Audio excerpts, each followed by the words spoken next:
ರಾಜ್ಯಸಭಾ ಕದನ ಕುತೂಹಲಕ್ಕೆ BJP big twist ಕೊಟ್ಟಿದೆ. ಇದು ರಿಪಬ್ಲಿಕ್ ಕನ್ನಡದ ಬಿಗ್ ಎಕ್ಸ್ಕ್ಲೂಸಿವ್. ಮೇಲ್ಮನೆಗೆ 5ನೇ ಅಭ್ಯರ್ಥಿಯನ್ನ ಎನ್ಡಿಎ ಕಣಕ್ಕೆ ಇಳಿಸ್ತಾ ಇದೆ. ಯಾರು ಹಾಗಾದ್ರೆ 5ನೇ ಅಭ್ಯರ್ಥಿ? ಸಾಕಷ್ಟು ಕುತೂಹಲಕ್ಕೆ ಇದು ಎಡೆ ಮಾಡಿಕೊಟ್ಟಿದೆ. ರಾಜ್ಯಸಭಾ ಚುನಾವಣೆಗೆ ಬಿಗ್ ಟ್ವಿಸ್ಟ್ ಬರ್ತಾ ಇರ್ತಕ್ಕಂಥದ್ದು. ಇದು ರಿಪಬ್ಲಿಕ್ ಕನ್ನಡದ ಬಿಗ್ ಎಕ್ಸ್ಕ್ಲೂಸಿವ್. 5ನೇ ಅಭ್ಯರ್ಥಿಯಾಗಿ ಕುಪೇಂದ್ರ ರೆಡ್ಡಿ ನಾಮಪತ್ರ ಸಲ್ಲಿಕೆ ಮಾಡ್ತಾ ಇದ್ದಾರೆ. ಇವತ್ತು ಬೆಳಗ್ಗೆ 11 ಗಂಟೆಗೆ ನಾಮಪತ್ರವನ್ನ ಸಲ್ಲಿಸಲಿದ್ದಾರೆ ಕುಪೇಂದ್ರ ರೆಡ್ಡಿ. ಕಾಂಗ್ರೆಸ್ನಲ್ಲಿ ಇದೀಗ ಹಾಗಾದ್ರೆ ಅಡ್ಡ ಮತದಾನದ ಭೀತಿ ಶುರುವಾಗ್ತಾ ಇದೆಯಾ? ರಾಜ್ಯಸಭಾ ಚುನಾವಣೆ ಇನ್ನೇನು ಎಲ್ಲವೂ ಸುಗಮವಾಗಿ ನಾರ್ಮಲ್ ಆಗಿ ನಡೀತಾ ಇದೆ ಅನ್ನೋ ಹೊತ್ತಿನಲ್ಲೇನೆ ಇದೀಗ 5ನೇ ಅಭ್ಯರ್ಥಿಯನ್ನ ಹಾಕಿ ಬಿಜೆಪಿ ಈ ಚುನಾವಣಾ ಕಣಕ್ಕೆ ರಂಗನ್ನ ತುಂಬಿದೆ. ಏನಾಗುತ್ತೆ ಹಾಗಾದ್ರೆ ರಾಜ್ಯಸಭಾ ಲೆಕ್ಕಾಚಾರ, ಮೇಲ್ಮನೆಯ ಗೆಲುವಿನ ಲೆಕ್ಕಾಚಾರ ಏನು ನೋಡ್ತಾ ಇದ್ದೀರಿ ನೀವು? ರಾಜ್ಯಸಭೆಯಲ್ಲಿ ಒಬ್ಬ ಅಭ್ಯರ್ಥಿಯ ಗೆಲುವಿಗೆ 46 ಮತಗಳು ಬೇಕಾಗತ್ತೆ. ರಾಜ್ಯ ವಿಧಾನಸಭೆಯಲ್ಲಿ 66 ಬಿಜೆಪಿ ಶಾಸಕರಿದ್ದಾರೆ. ಒಬ್ಬ ಅಭ್ಯರ್ಥಿ ಗೆಲುವಿನ ನಂತರ ಎಷ್ಟು ಉಳಿಯುತ್ತಪ್ಪ ಬಿಜೆಪಿನಲ್ಲಿ ಮತ ಅಂತಂದ್ರೆ 20 ಮತಗಳು ಉಳಿಯುತ್ತೆ. ಇನ್ನು ಬಿಜೆಪಿ ಮತ್ತು ಜೆಡಿಎಸ್ ಮತಗಳು ಸೇರಿದರೆ ಒಟ್ಟು 39 ಮತಗಳು ಆಗತ್ತೆ. ಹಾಗಾಗಿ ಸಾಕಷ್ಟು ಮತಗಳಾಗತ್ತೆ. 5ನೇ ಅಭ್ಯರ್ಥಿಯ ಗೆಲುವಿಗೆ ಹೆಚ್ಚುವರಿಯಾಗಿ ಇನ್ನು 7 ಮತಗಳು ಬೇಕಾಗತ್ತೆ. ಜನಾರ್ದನ ರೆಡ್ಡಿ ಏನಾದರೂ ಬೆಂಬಲಿಸಿದ್ರೆ ಆ ಚಾನ್ಸಸ್ ಜಾಸ್ತಿ ಕಾಣ್ತಾ ಇದೆ. ಜನಾರ್ದನ್ ರೆಡ್ಡಿ ಬಿಜೆಪಿ ಜೆಡಿಎಸ್ ಅನ್ನ ಬೆಂಬಲಿಸಿದ್ರೆ ಇನ್ನು 6 ಮತಗಳು ಅಗತ್ಯ ಬೀಳತ್ತೆ. ಆ 6 ಮತಗಳನ್ನ ಎಲ್ಲಿಂದ ತರ್ತಾರೆ ಅಂತ ನೋಡಿದ್ರೆ ಕಾಂಗ್ರೆಸ್ನಿಂದ ಅಡ್ಡ ಮತದಾನ ಆಗುತ್ತಾ ಅನ್ನುವ ಭೀತಿ ಕಾಡ್ತಾ ಇದೆ. ಹಾಗಾಗಿ ಒಟ್ಟು ರಾಜ್ಯಸಭಾ ಚುನಾವಣೆಯ ಕದನ ಕಣ ರಂಗೇರಿದೆ.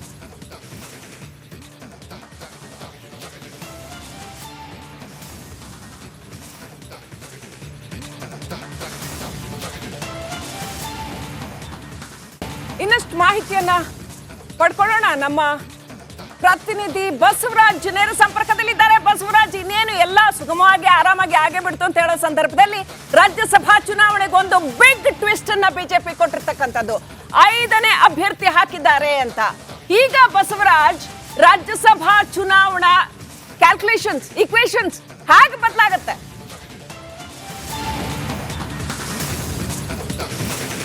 ಖಂಡಿತ ಈಗ ರಾಜ್ಯಸಭಾ ಚುನಾವಣೆ ಅವಿರೋಧವಾಗಿ ಆಯ್ಕೆ ಆಗುತ್ತೆ ಅನ್ನುವಂಥದ್ದು ನಿನ್ನೆ ಸಂಜೆವರೆಗೂ ಕೂಡ ಪರಿಗಣಿಸಲಾಗ್ತಿತ್ತು. ಆದರೆ ನಿನ್ನೆ ರಾತ್ರಿಯಿಂದ ಆ ಒಂದು ಬಿಗ್ ಟ್ವಿಸ್ಟನ್ನು ಎನ್ ಡಿ ಎ ಅಭ್ಯರ್ಥಿಯಾಗಿ ಅಥವಾ ಬಿಜೆಪಿಯ ಬೆಂಬಲಿತ ಅಭ್ಯರ್ಥಿಯಾಗಿ ಈಗ ಕುಪೇಂದ್ರ ರೆಡ್ಡಿ ಅವರು ಇಳಿಯುವಂಥ ಸಾಧ್ಯತೆಗಳು ದಟ್ಟ ಆಗ್ತದವೆ. ಇವತ್ತು ಅವರು ಮಧ್ಯಾಹ್ನದ ವೇಳೆಗೆ ನಾಮಪತ್ರ ಸಲ್ಲಿಸುವಂಥ ಸಾಧ್ಯತೆಗಳು ದಟ್ಟ ಆಗ್ತಾ ಇದ್ದಾವೆ. ಒಂದು ವೇಳೆ 5ನೇ ಅಭ್ಯರ್ಥಿಯಾಗಿ ಕುಪೇಂದ್ರ ರೆಡ್ಡಿ ಅಥವಾ ಇನ್ನೂ ಜೆಡಿಎಸ್ನಿಂದ ಇನ್ಯಾರಾದರೂ ನಾಮಪತ್ರ ಸಲ್ಲಿಸಿದ್ದೇ ಆದಲ್ಲಿ ಅವಿರೋಧವಾಗಿ ಆಯ್ಕೆ ಆಗ್ತಕ್ಕಂಥದ್ದು. ಕಾಂಗ್ರೆಸ್ಗೆ 3 ಮತ್ತು ಬಿಜೆಪಿಗೆ 1 ಸ್ಥಾನ ಸುಲಭವಾಗಿ ಸಿಗ್ತಾ ಇತ್ತು, ಚುನಾವಣೆ ಆಗ್ತಾ ಇರಲಿಲ್ಲ. ಆದರೆ 5ನೇ ಅಭ್ಯರ್ಥಿ ಇಳಿದಾಗ ಸಹಜವಾಗಿ ಚುನಾವಣೆಯನ್ನು ಮಾಡಲೇಬೇಕಾಗತ್ತೆ. ಚುನಾವಣೆ ಮಾಡಿದ್ದೇ ಆದಲ್ಲಿ ಕಾಂಗ್ರೆಸ್ಗೆ ಇದು ಬಹಳ ಕಷ್ಟಕರವಾದಂಥ ಒಂದು ಚುನಾವಣೆ ಆಗುತ್ತೆ. ಯಾಕಂದರೆ ಕೇವಲ 3 ಓಟ್ಗಳು ಜಾಸ್ತಿ ಕಾಂಗ್ರೆಸ್ಗಿದ್ದಾವೆ 3 ಅಭ್ಯರ್ಥಿಗಳನ್ನು ಗೆಲ್ಲಿಸ್ಕೊಳ್ಳೋಕ್ಕೆ. ಇನ್ನು ಬಿಜೆಪಿ ಮತ್ತು ಜೆಡಿಎಸ್ನಿಂದ ಇನ್ನು 7 ಅಭ್ಯರ್ಥಿಗಳ ಓಟು ಬೇಕಾಗುತ್ತೆ. ಹಾಗಾಗಿ 3-4 ಓಟುಗಳನ್ನು ಕೂಡ ಆಚೆ ಈಚೆ ಮಾಡಿದ್ರು ಕೂಡ ಕಾಂಗ್ರೆಸ್ಗೆ 3ನೇ ಅಭ್ಯರ್ಥಿಯನ್ನು ಗೆಲ್ಲಿಸ್ಕೊಳ್ಳೋದು ಬಹಳ ಕಷ್ಟ ಆಗುತ್ತೆ. ಆ ನಿಟ್ಟಿನಲ್ಲಿ ಒಂದಷ್ಟು ನಿನ್ನೆ CLP ಸಭೆಯಲ್ಲೂ ಕೂಡ ಗಂಭೀರವಾದಂಥ ಚಿಂತನೆಯನ್ನು ನಡೆದಿರುವಂಥದ್ದು. ನಾಳೆವರೆಗೂ ಕೂಡ ಕಾದು ನೋಡೋಣ. ನಾಳೆ ಅವರು ಏನಾದ್ರು ಅಭ್ಯರ್ಥಿ ಹಾಕಿದ್ದೇ ಆದಲ್ಲಿ ನಾವು ಮುಂದಿನ ರಣತಂತ್ರವನ್ನು ಹೆಣೆಯಬೇಕಾಗತ್ತೆ. ಅದನ್ನು ನಾವು ಹೆಣಿತೇವೆ. ಅದಕ್ಕೆ ಶಾಸಕರ ಸಹಕಾರ ಇರಬೇಕು ಅನ್ನುವಂಥದ್ದು ಮತ್ತು ಬಹಳ ಪ್ರಮುಖವಾಗಿ ಹೋಟೆಲ್ಗೆ ಅವರನ್ನು ಶಿಫ್ಟ್ ಮಾಡುವಂಥ ಸಾಧ್ಯತೆಗಳಿದ್ದಾವೆ. ಏನು ಅಧಿವೇಶನ ಮುಗಿದ ತಕ್ಷಣ ಶಾಸಕರನ್ನೆಲ್ಲರನ್ನೂ ಕೂಡ ಬೆಂಗಳೂರಿನಲ್ಲೇ ಹಿಡಿದಿಟ್ಕೊಂಡು ಒಂದು ಖಾಸಗಿ ಹೋಟೆಲ್ಗೆ, ಅಂದರೆ ಚುನಾವಣೆ ಮುಗಿಯುವವರೆಗೂ ಕೂಡ ಮತದಾನ ಆಗುವವರೆಗೂ ಕೂಡ ಖಾಸಗಿ ಹೋಟೆಲ್ಗೆ ಶಿಫ್ಟ್ ಮಾಡಬೇಕನ್ನುವಂಥ ಮಾತುಕತೆಗಳು ಕೂಡ ನಿನ್ನೆ CLP ಮೀಟಿಂಗ್ನಲ್ಲಿ ಆಗಿರ್ತಕ್ಕಂಥದ್ದು. ಈ ನಿಟ್ಟಿನಲ್ಲಿ ಒಂದಷ್ಟು ಬೆಳವಣಿಗೆಗಳು ಬಹಳ ಪ್ರಮುಖವಾಗಿ ಆಗಿದ್ದಾವೆ. ಹಾಗಾಗಿ 5ನೇ ಅಭ್ಯರ್ಥಿ ಹೊತ್ತು ನಾಮಿನೇಷನ್ ಮಾಡಿದ್ದೇ ಆದಲ್ಲಿ ಕಾಂಗ್ರೆಸ್ 3 ಸೀಟ್ಗಳನ್ನು ಗೆಲ್ಲಿಸ್ಕೊಳ್ಳೇಬೇಕಾಗತ್ತೆ. ಯಾಕಂದರೆ ಸರ್ಕಾರ ಇದ್ದು ಕೂಡ ಸೀಟನ್ನು ಕೂಡ ಗೆಲ್ಲಿಸ್ಕೊಳ್ಳದೆ ಹೋದರೆ CM ಮತ್ತು DCMಗೆ ಭಾರಿ ಮುಖಗಮಂಗ ಆಗುತ್ತೆ. ಜೊತೆಗೆ ಇನ್ನೊಂದು ಬಿಜೆಪಿಗೂ ಕೂಡ ಟೆನ್ಷನ್ ಇದೆ. ಈಗಾಗಲೇ 2-3 ಜನ ಏನು ಶಾಸಕರೇನಿದ್ದಾರೆ ಅವರು ಕಾಂಗ್ರೆಸ್ ಕಡೆ ಈಗಾಗಲೇ ಮುಖ ಮಾಡ್ತಾ ಇದ್ದಾರೆ. ಎಸ್ ಟಿ ಸೋಮಶೇಖರ್ ಇರ್ಬೋದು, ಹೆಬ್ಬಾರ್ ಇರ್ಬೋದು, ಇನ್ನುಳಿದಂಥ ಕಂದಕೂರು ಕೂಡ ಇರಬಹುದು ಜೆಡಿಎಸ್ನಿಂದ. ಅವರು ಮುಖ ಮಾಡಿದ್ದಾರೆ ಅನ್ನುವಂಥದ್ದು. ಅವರೇನಾದರೂ ಕಾಂಗ್ರೆಸ್ ಕಡೆ ಬೆಂಬಲ ಏನಾದರೂ ಚುನಾವಣೆಯಲ್ಲಿ ಕೊಟ್ಟಿದ್ದೇ ಆದಲ್ಲಿ ರಾಜಕೀಯ ಸ್ಥಿತ್ಯಂತರನ ಕಳೆದುಕೊಳ್ಬೇಕಾಗ್ತದೆ ಮತ್ತು ರಾಜಕೀಯ ಒಂದಷ್ಟು ಮೇಲಾಟಗಳು ಮುನ್ನೆಲೆಗೆ ಬರ್ತವೆ. ಹಾಗಾಗಿ ಮೂರು ಪಕ್ಷಗಳು ಈ ರಾಜ್ಯಸಭಾ ಚುನಾವಣೆಯನ್ನು ಬಹಳ ಗಂಭೀರವಾಗಿ ತೆಗೆದುಕೊಂಡಿದ್ದಾವೆ.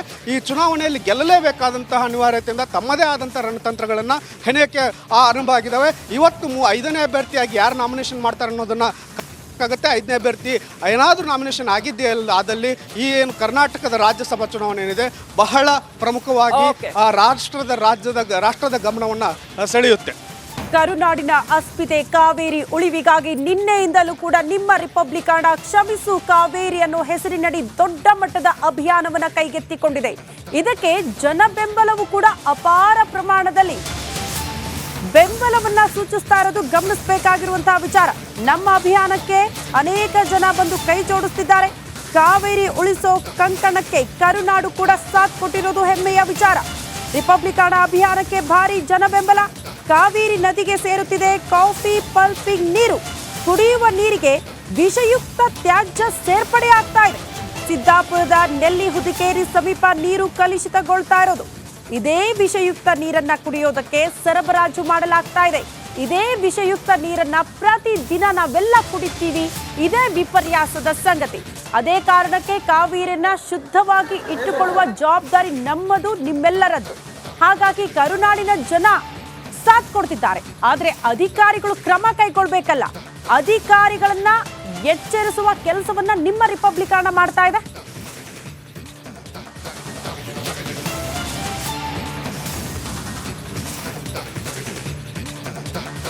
ಸ್ಪಾಟ್ ಇಂದ ನಿರಂತರವಾಗಿ ವರದಿ ಮಾಡ್ತಿದ್ದಾರೆ ನಮ್ಮ ಇಬ್ಬರು ಸಹೋದ್ಯೋಗಿಗಳು ರಂಜಿತ್, ಮತ್ತೊಂದು ಕಡೆ ಅನು ಕಾರ್ಯಪ್ಪ. ನಿನ್ನೆಯಿಂದಲೂ ಕೂಡ ಕಾವೇರಿ ನೀರು ಎಲ್ಲೆಲ್ಲಿ ಕಲುಷಿತ ಆಗ್ತಾ ಇದೆ, ಜನರು ಕೂಡ ಯಾವ ರೀತಿ ತಪ್ಪು ಮಾಡ್ತಿದ್ದಾರೆ, ಅಧಿಕಾರಿಗಳ ಎಡವಟ್ಟು ಯಾವ ರೀತಿ ಇದೆ ಅನ್ನೋದನ್ನ ಎಕ್ಸ್ಪ್ಲೇನ್ ಮಾಡ್ತಾ ಇದ್ದೀರಿ ರಂಜಿತ್. ಈಗ ಎಕ್ಸಾಕ್ಟ್ಲಿ ಯಾವ ಪ್ಲೇಸ್ ಅಲ್ಲಿ ಇದ್ದೀರಿ? ಅಲ್ಲೂ ಕೂಡ ಕಾವೇರಿ ಯಾವ ರೀತಿ ಮಲಿನವಾಗ್ತಾ ಇದೆ ಎಕ್ಸ್ಪ್ಲೇನ್ ಮಾಡಬಹುದಾ? ಜೊತೆಗೆ ಜನರ ಬೆಂಬಲ ಯಾವ ರೀತಿ ಇದೆ ಅಲ್ಲಿ?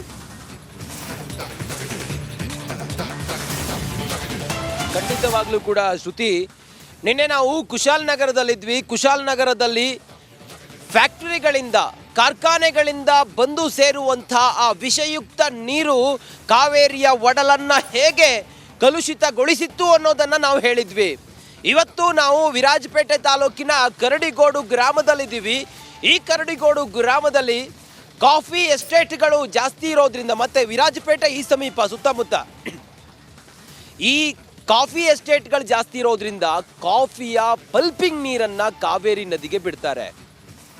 ಶ್ರುತಿ, ಈ ವಿರಾಜಪೇಟೆ ಈ ಸುತ್ತಮುತ್ತ ಗ್ರಾಮ, ನನ್ನ ಹಿಂದ್ಗಡೆ ಇರುವಂಥ ಈ ಗ್ರಾಮಸ್ಥರು ಕಾವೇರಿ ನದಿಯ ನೀರನ್ನು ಕುಡಿದು ಕಾವೇರಿ ನದಿಯ ನೀರನ್ನು ಆಶ್ರಯಿಸಿದ್ದಾರೆ. ಜೀವ ನದಿ ಕಾವೇರಿಯನ್ನು ಆಶ್ರಯಿಸಿದ್ದಾರೆ. ಆದರೆ ನಾನು ತೋರಿಸ್ತೀನಿ ಇವತ್ತು ಕಾಫಿ ಪಲ್ಪಿಂಗ್ ನೀರು ಈ ಕಾವೇರಿ ನದಿಗೆ ಬಿಟ್ಟು ಹೇಗಾಗಿದೆ ಅನ್ನೋದನ್ನು ತೋರಿಸ್ತೀನಿ. ಆನಂತರ ಇಲ್ಲಿ ಸೇರಿರುವಂಥ ಜನರನ್ನು ಕೂಡ ಮಾತಾಡಿಸ್ತೀನಿ. ಶ್ರುತಿ ನೋಡಿ, ನನ್ನನ್ನು ಕ್ಯಾಮ್ರಾಮನ್ ಜಗದೀಶ್ ಪ್ಯಾನ್ ಮಾಡಿ ತೋರಿಸಿ. ಈ ಹಿಂದ್ಗಡೆ ನಾವು ಹೋಗ್ತಾ ಹೋದರೆ ಕಾವೇರಿ ನದಿಗೆ ಪಲ್ಪಿಂಗ್ ನೀರು ಬಂದು ಸೇರುತ್ತೆ. ರಾತ್ರಿ ಬಿಡ್ತಾರೆ ಪಲ್ಪಿಂಗ್ ನೀರನ್ನು. ಯಾವುದೇ ಕಾರಣಕ್ಕೂ ಕೂಡ ಪಲ್ಪಿಂಗ್ ಮಾಡಿದಂತಹ ಆ ಕಾಫಿಯ ನೀರನ್ನು ಬಿಡಲಿಕ್ಕೆ ಅವಕಾಶ ಇಲ್ಲ. ಈ ನೀರಿಗೆ ಬಂದು ಸೇರೋದ್ರಿಂದಾಗಿ ಈ ಮಾರ್ಗದ ಮೂಲಕ ಪಲ್ಪಿಂಗ್ ನೀರು ಫ್ಯಾಕ್ಟ್ರಿಗಳಿಂದ ಬರುತ್ತೆ, ಕಾಫಿ ಎಸ್ಟೇಟ್ಗಳಿಂದ ಬಂದು ಕಾವೇರಿ ನದಿಗೆ ಸೇರಿ ಕಾವೇರಿ ನೀರಿನ ಬಣ್ಣವೇ ಬದಲಾಗಿದೆ. ಈ ನೀರನ್ನು ಕುಡಿಲಿಕ್ಕೆ ಸಾಧ್ಯ ಇದೆಯಾ? ಈ ನೀರನ್ನು ಬೆಂಗಳೂರಿನ ಜನ ಕುಡಿತಾ ಇದ್ದಾರಲ್ಲ, ಯಾವುದೇ ಪ್ಯೂರಿಫೈ ಮಾಡೋದಿಲ್ಲ, ಶುದ್ಧೀಕರಣ ಮಾಡೋದಿಲ್ಲ, ಏನೇ ಒಂದು ಮಾಡದೆ ಇದೇ ನೀರನ್ನು ನೇರವಾಗಿ ಕುಡಿತಾರೆ. ಸಿದ್ದರಾಮಯ್ಯವರ ಮನೆ ಪಕ್ಕದಲ್ಲೂ ಅಥವಾ ಸಿದ್ದರಾಮಯ್ಯನವ್ರ ಮನೆಯಲ್ಲೂ ಕೂಡ ಇದೇ ನೀರು ಕುಡಿಯೋದೇನೋ ಬಹುಶಃ ಗೊತ್ತಿಲ್ಲ. ನಾವಿರೋ ಮನೆಯಲ್ಲೂ ಕೂಡ ಇದೇ ಕಾವೇರಿ ನೀರನ್ನು ಕುಡಿತೀವಿ. ಆದರೆ ಈ ಕಾವೇರಿ ನೀರಿಗೆ ಸೇರೋದು ಪಲ್ಪಿಂಗ್ ನೀರು. ಆ ಪಲ್ಪಿಂಗ್ ನೀರು ಎಷ್ಟು ವಿಷಯುಕ್ತ ಅಂತ ಹೇಳಿದರೆ, ಆ ಪಲ್ಪಿಂಗ್ ಮಾಡಿದಂತಹ ವಿಷಯುಕ್ತ ನೀರನ್ನು ಯಾವುದಾದ್ರೂ ಮರದ ಬುಡಕ್ಕೆ ಹಾಕಿದರೆ ಆ ಮರವೇ ಸತ್ತು ಹೋಗುತ್ತೆ.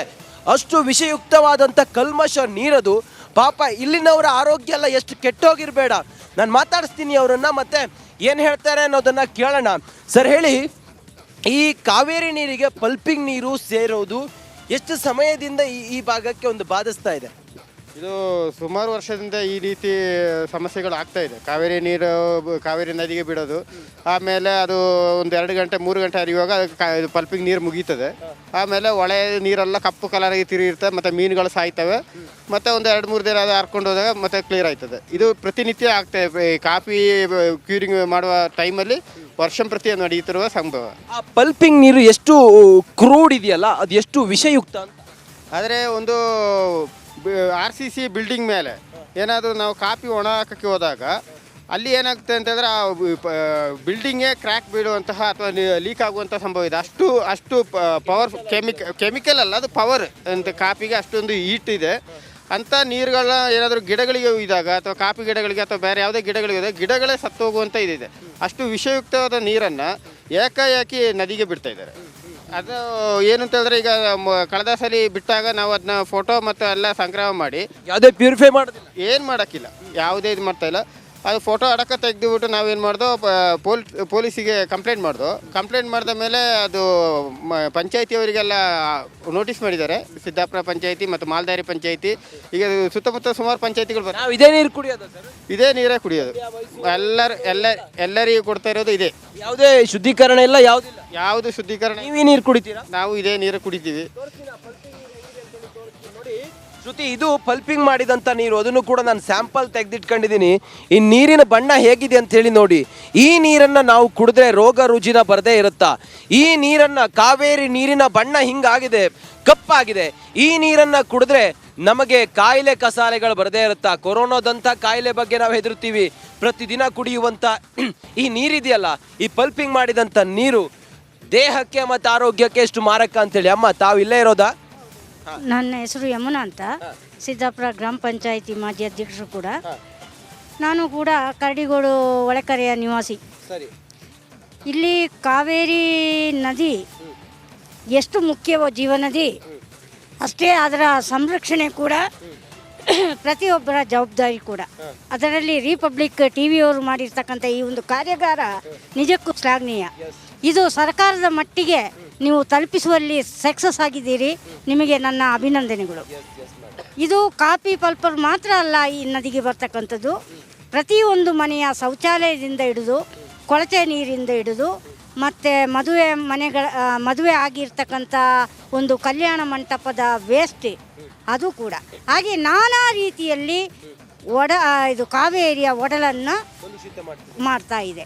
ಇದರ ಬಗ್ಗೆ ಸಿದ್ದಾಪುರ ಗ್ರಾಮ ಪಂಚಾಯಿತಿ ಆಗಿರ್ಬೋದು, ಜಿಲ್ಲಾಡಳಿತ ಆಗಿರ್ಬೋದು, ತಾಲೂಕು ಆಡಳಿತ ಆಗಿರ್ಬೋದು ಎಚ್ಚೆತ್ತುಕೊಳ್ಬೇಕು ಅಂತ ಹೇಳ್ತಕ್ಕಂಥ ಒಂದು ಮಾತನ್ನು ಈ ಸಂದರ್ಭದಲ್ಲಿ ನಾನು ಹೇಳಕ್ಕೆ. ಸರ್ಕಾರಕ್ಕೆ ಏನು ಆಗ್ರಹ ಮಾಡ್ತೀನಿ ಸರ್? ಸ್ಥಳೀಯ ಆಡಳಿತಕ್ಕೆ, ಜಿಲ್ಲಾಡಳಿತಕ್ಕೆ, ಸರ್ಕಾರಕ್ಕೆ, ಮಾನ್ಯ ಮಂತ್ರಿಗಳಿಗೆ, ಮಾನ್ಯ ಸಂಸದರಿಗೆ, ಎಲ್ರಿಗೂ, ಉಸ್ತುವಾರಿ ಸಚಿವರಿಗೆ ತಾವೇನು ಆಗ್ರಹ ಮಾಡ್ತೀವಿ? ಈ ಕಾವೇರಿ ನದಿ ಇಷ್ಟೊಂದು ಕಲುಷಿತ ಆಗಿ ಕೆಟ್ಟೋಗಿದೆ ಅಂತ ಹೇಳಿದರೆ ಅದನ್ನು ಯೋಜನೆ ರೂಪಿಸಿ ಆದಷ್ಟು ಬೇಗ ಈ ನೀರಿನ ಶುದ್ಧೀಕರಣ ಕೆಲಸ ಆಗಬೇಕಾಗಿದೆ. ನಾವು ಇಲ್ಲಿಯೇ ಹುಟ್ಟಿ ಬೆಳೆದಿದ್ದೀವಿ. ಆಗಿನ ಕಾಲದಲ್ಲಿ ನಾವು ನೀರನ್ನು ನೋಡಿದರೆ ಎಷ್ಟೇ ಆಳಿದ್ರೂ ನೀರಿನ ಆಳ ಕಾಣ್ತಾ ಇತ್ತು. ಇವಾಗ ನೀರಿನ ಆಳ ಕಾಣ್ತಾ ಇಲ್ಲ. ಯಾಕೆಂದರೆ ಎಲ್ಲ ಕಪ್ಪಾಗಿಬಿಟ್ಟಿದೆ ನೀರು. ಇರುವ ಮಲಮೂತ್ರ ಕೊಳಚೆ ನೀರೆಲ್ಲ ಬಂದು ಸೇರಿ ಅದು ಕಾವೇರಿ ನೀರಲ್ಲ, ಇವಾಗ ಕೊಳಚೆ ನೀರಾಗಿಬಿಟ್ಟಿದೆ. ಈ ಕೊಳಚೆ ನೀರನ್ನು ಇವಾಗ ಉತ್ತರದಲ್ಲಿ ಗಂಗಾ ನದಿನ ಯಾವ ಥರ ದಕ್ಷಿಣದ ಗಂಗೆ ಅಂತಾರೆ, ಆದರೆ ಆ ಗಂಗೆಗೆ ಯಾವುದೇ ವಿಧದ ಒಂದು